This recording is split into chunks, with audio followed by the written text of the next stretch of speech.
Welcome back to America's Retirement Headquarters, home of the Retirement Guys formula and America's Medicare Associates. 419-794-3030 is the phone number.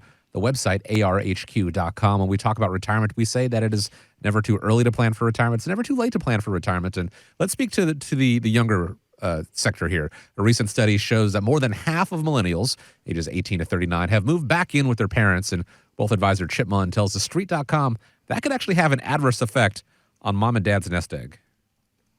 And one of the things for people who are in or near retirement that often can be forgotten is with kids, these days, we're seeing a lot more of them for various reasons leaning on mom and dad. And so for most people, the way that they are funding their retirement is to lean on assets that they've already saved up. And if you haven't accounted for some of this extra gifting, then it can be a big issue when you go to draw on it later in retirement. So let's speak both to the parents and their kids here. Have you had a conversation with clients about this? Is there a way to help kids through a retirement plan rather than in spite of it or from it?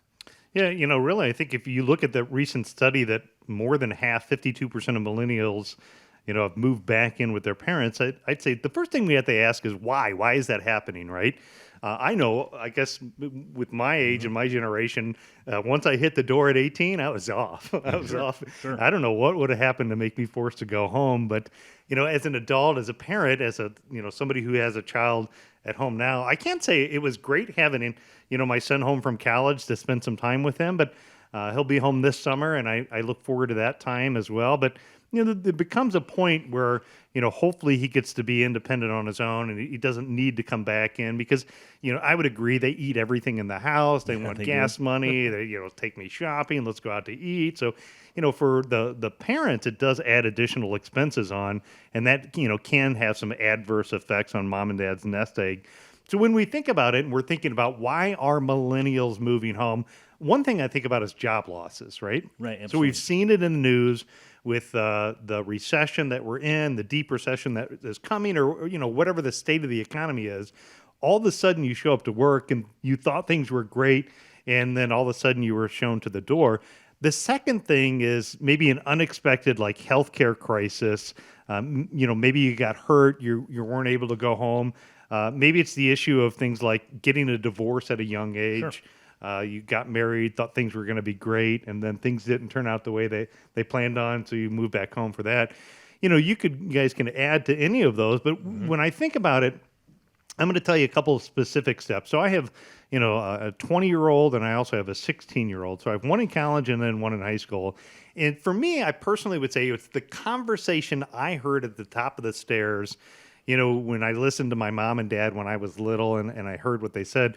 My dad taught me to save and invest at a young age. And at 12 years old, I started investing into the stock market. Sure. I took my paper route money. I took my money from my fast food restaurant that I worked at, and I built some money, and I saved for an emergency. So, parents, if you're not talking to your kids about the importance of saving for an emergency, that's a conversation that you want to have.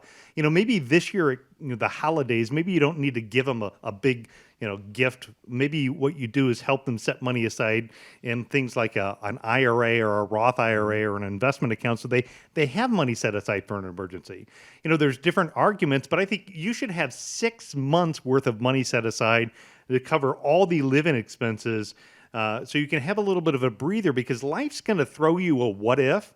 And that 18, 19-year-old or even 39-year-old, they haven't experienced what we have all experienced in life when it throws you the what if.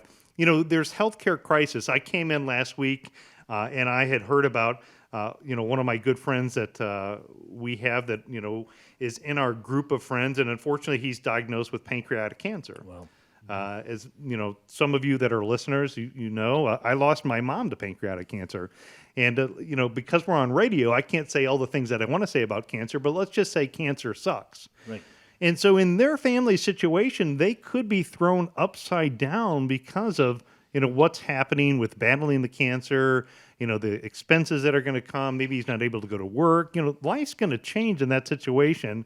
And then even in the third situation, I think if you look at the statistics that is out there is divorces. Right. Is it half of people that end up in a marriage getting a divorce? And then those are the reasons that come through. So there are things that you can do in helping those kids to make sure that they have a retirement plan that they can go in through rather than run from and take away from. One of the things that I did for my son is I set up a cash value life insurance policy. This life insurance policy, the advantage is it gave him and his family some life insurance benefits. He's still young. He's been dating the same great girl from high school for over 5 years.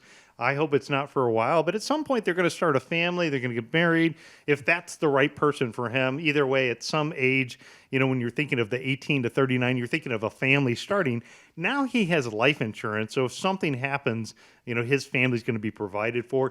In addition to that, the policy that I set up, he has critical, chronic, terminal illness coverage. So if he gets hit in an automobile accident, if he's off work because of some type of issue, he could possibly have some money that he doesn't have to come to mom and dad and say, hey, I need to live under your house because I can't pay my mortgage. I also got my kids involved in investing early on. So both my boys have investment accounts where we've kind of walked them through building that retirement nest egg. Even my oldest son and my youngest son are both involved here working with the company in our 401k plan. So taking money and setting it aside are a lot of great things that we can do. So, when I think about what can I do to help my kids plan for retirement, those are a couple of things that can come up. And I think, as a loving parent, sometimes we, kick them and say, well, we got them to 18, now they're on their own. But it's really not until they're in their 30s or 40s that they're independent. They still need mom and dad. Oh, there's no question. I too, like Nolan, I set both of my kids up with a cash value life insurance policy back. Actually, I did that back when they were born, and my daughter's 22.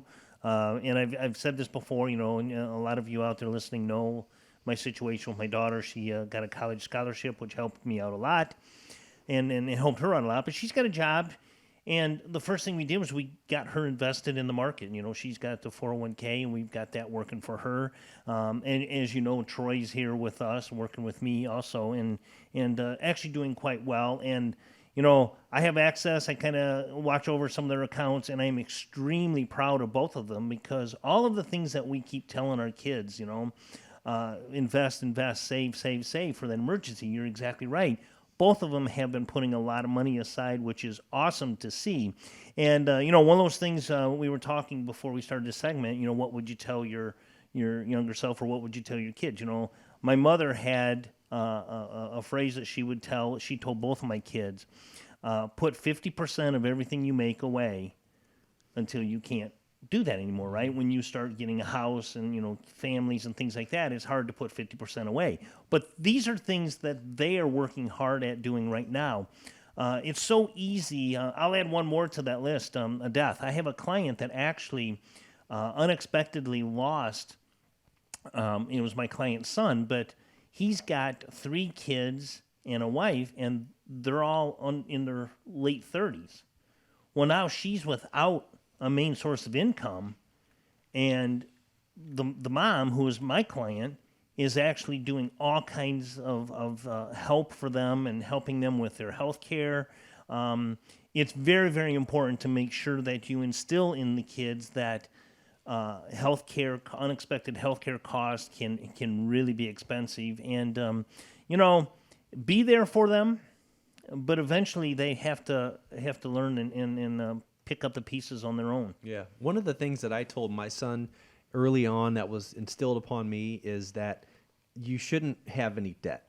I think debt kind of creates an albatross around a child's neck that it's very hard for them to get beyond. I mean, it inhibits them from, maybe buying a home and starting their family. So for whatever reason, I think the statistics show that millennials have a significant amount of student debt.